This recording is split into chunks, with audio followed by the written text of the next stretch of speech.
Bringing cattle and other livestock over. The first cattle, the first horses, the first hogs, sheep, goats came to Florida in 1521 on the second voyage of Ponce de Leon down around Charlotte Harbor.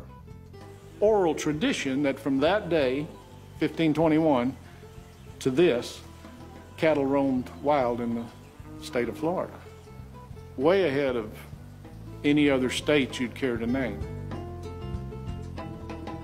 Many members of the committee pride themselves on the fact that the first state in the present-day United States to have cattle was Florida.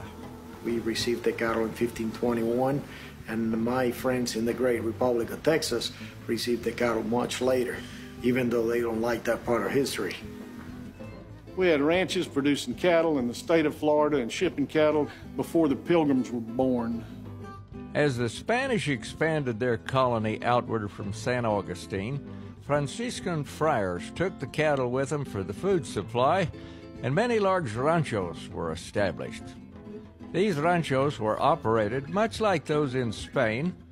The cattle were tended to by vaqueros and not bound by fences.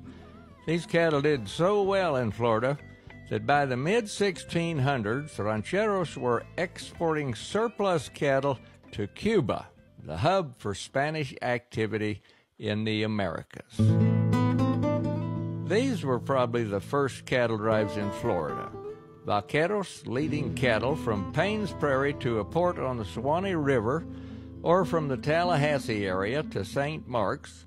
From here, the cattle were exported to Cuba.